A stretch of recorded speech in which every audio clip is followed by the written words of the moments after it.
it's Gwen. Welcome back to my channel. Today I am here to share my April wrap up, and also I'm going to update you on my spring seasonal series readathon. So I'm going to go ahead and start with some poetry collections that I read this month. April is National Poetry Month, so I picked up all three of these this month and I read all three of them this month, and I found a new favorite out of these. I've also reviewed these two, so if you're interested in my full thoughts, those reviews are available. And I did talk about this in my second weekend reading vlog. It's the one where this is actually the thumbnail. If you're interested in more of my thoughts, definitely check out that reading vlog. So we'll start off with Pillow Thoughts. This is my new favorite collection. I rated it 5 stars. I picked it up on a whim. Loved everything about it. I read this at a time that I needed it, and it's broken into different sections that you can read during different times. If you're dreaming of someone, if you're in love, if you're heartbroken, if you're lonely, if you're sad, if you're missing someone, if you need encouragement, if you're soul searching, if you need a reason to stay. And then there's just a little section that seems to be for everybody because it says this is for you, but I really do feel like it was written especially just for me individually as a person. And I loved it so much. I can't stop talking about it, raving about it. I think I've talked about it in every recent video that I've posted. Sun and Her Flowers, and there is a poem in here, Sun and Her Flowers, so that's like the main poem in the collection. It says, "What is it with you and sunflowers?" he asks. I point to the field of yellow outside. Sunflowers worship the sun, I tell him. Only when it arrives do they rise. When the sun leaves, they bow their heads in mourning. That is what the sun does to those flowers. It's what you do to me. The Sun and Her Flowers. So I do love the little illustration right here at the bottom of the page. However, I did not like this collection. I rated it 1 star. I've said it before, I'll say it again. Full review on my channel. However, I just don't think this poet is for me.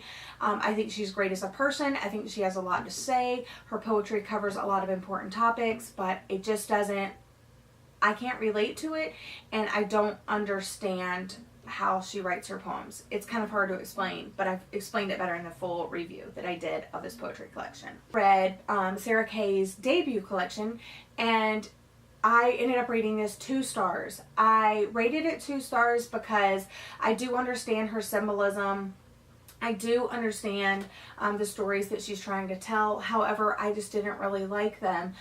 There were a few B and the Type, which I've read as individual poems. They still were the strongest poems out of this entire collection. Yeah, so I rated it 2 stars. I'm kind of disappointed, but I still like her as a poet. Now let's go ahead and jump into the books. A lot of these books I have done either reviews on or I've talked about in my reading vlog, so I'm going to go through them fairly quickly, and if you want to hear like more of my in-depth thoughts, definitely check me out on Goodreads, or follow my weekend reading vlogs and stuff like that. So the first book that I actually read this month was Last Kiss by Lauren Page. I read this with Nicole from Let's Talk Books. We both super enjoyed reading this. We loved the reading experience. I think we read it in like 2 or 3 days, I think 2.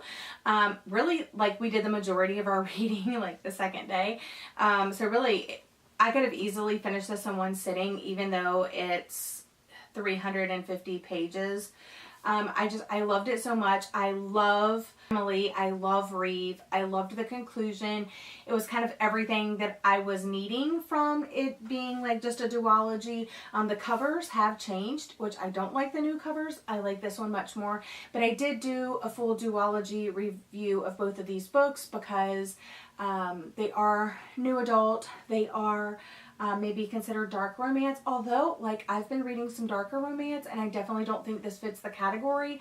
I just think it has like kinky, sexy stuff happening in it, but nothing like too drastic. But of course, I don't want to tell you too much about it now because it is the second book in a series, but definitely check out that review if you are interested in my full thoughts. And then I definitely picked up a new adult dark romance story, and that is Captive in the Dark.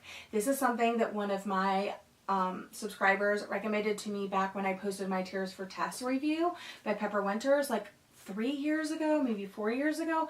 They recommended this. It's been on my wish list for a while. After reading a couple of books like that, continuing in the Tears for Tess trilogy, and then like reading this duology, I was like, okay, now maybe it's the time to pick it up. So I picked it up. I left this unrated because I still don't know how I feel about it. While I was super invested in the story, I believe I read it in one sitting, maybe 2. it definitely kept me engaged in the story, but it does deal with a woman that is kidnapped and kind of falls for her kidnapper. So it has like that Stockholm syndrome thing going on. A lot of like non-consensual sex and violence and things like that. So I loved it unrated because I'm not really sure how I feel about someone being kidnapped and then falling in love with the person that kidnapped them. I don't know if she necessarily fell in love with him, but I think so. So I definitely left this one unrated, and there is a duology, and then there are like follow-up books, but I don't know if I'm going to continue or if I just want to leave it right here. Although they do put like a little sampler in the back, and it has me like very interested, like what's going to happen. Okay, then I picked up Emergency Contact by Mary H.K. Choi, and I was so looking forward to this because, I mean, cover goals, am I right? And it just sounded like a really cool premise about these two people that meet unexpectedly. They exchange phone numbers and they have this texting relationship. Things that I did like about it. I love that Penny Lee was Korean American. I loved that Sam, our other character, was like a person of color. So I love that there are these, you know, people of color. They were like in this liberal arts college type of thing, like pursuing artistic degrees. Penny wanted to be an author, like a, you know, she wanted to write, and then Sam wants to be like a documentary filmmaker. So I really like the artistic side of things. I like that they're, you know, people of color. So there's definitely diversity in this novel. However, what I don't like outweighs the good. While the texting thing seemed like a prevalent thing, I mean, like they're on their phones in the cover, I just don't think there was enough texting. I think there was a larger focus on problems that were never solved.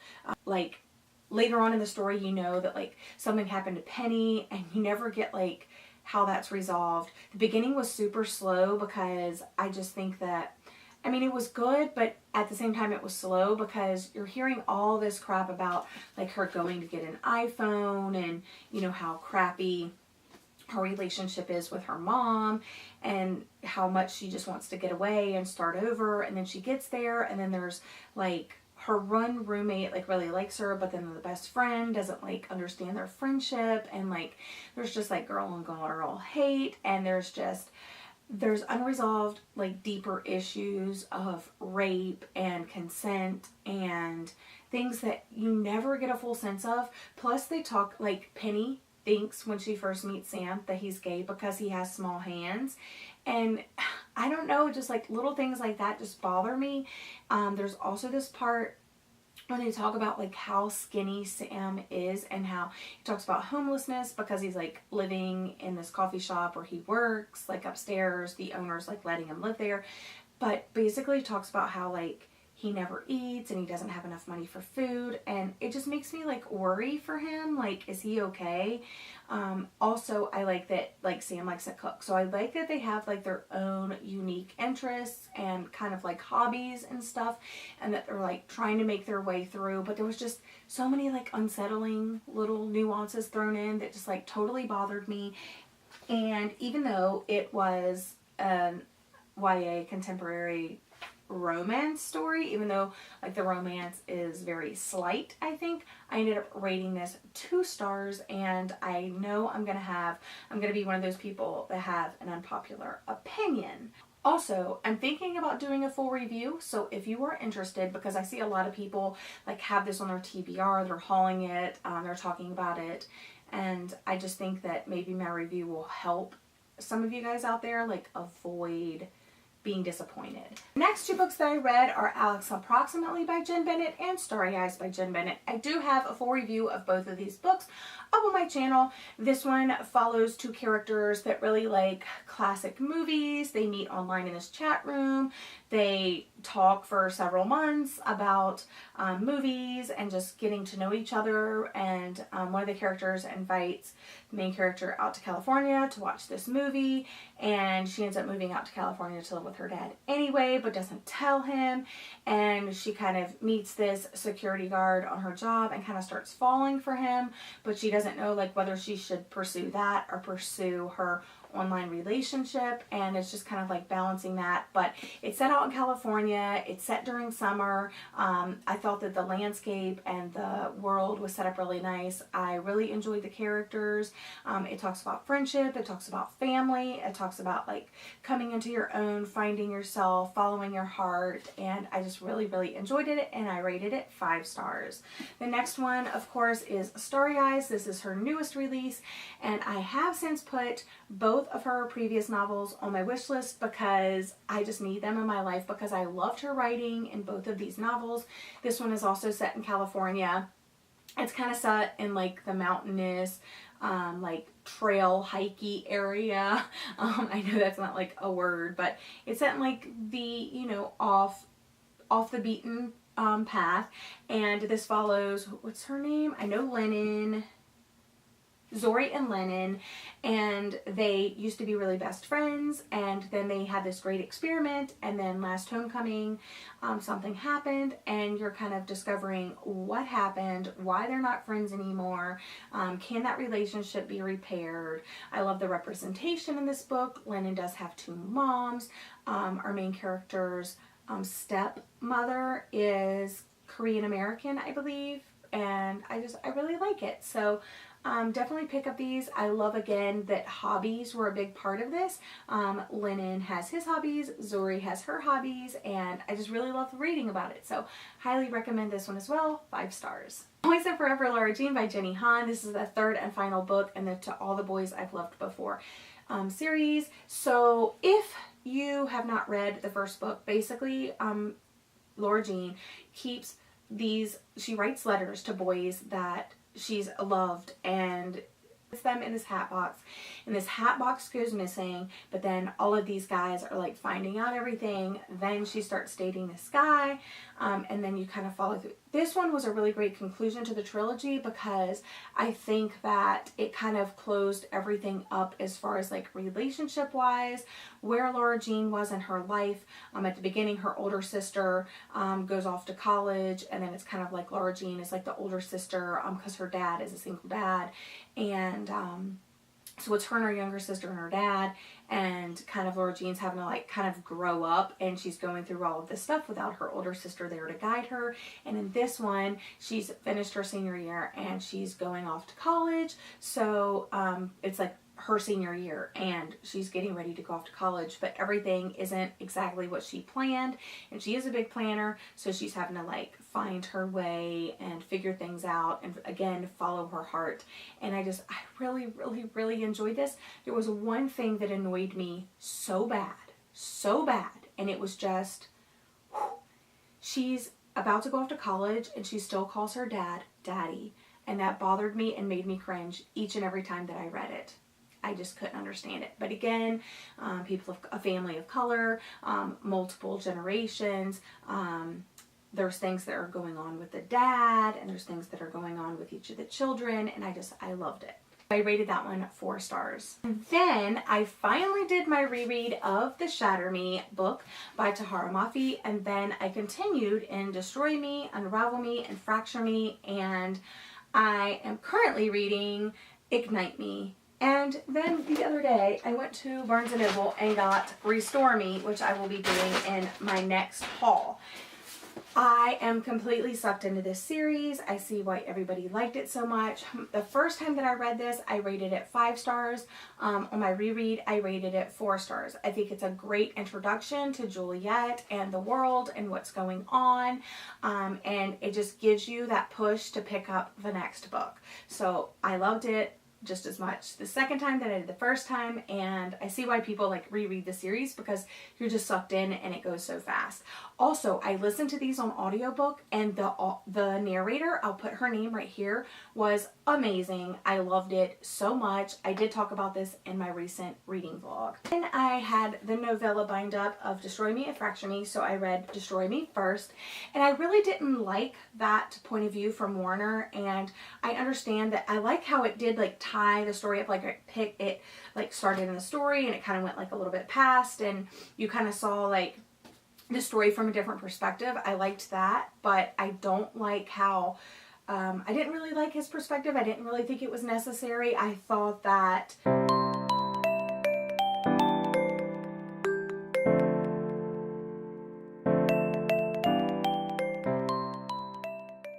So then I moved on to Unravel Me, and oh my god, I loved it so much. I rated it 5 stars. So much stuff happens.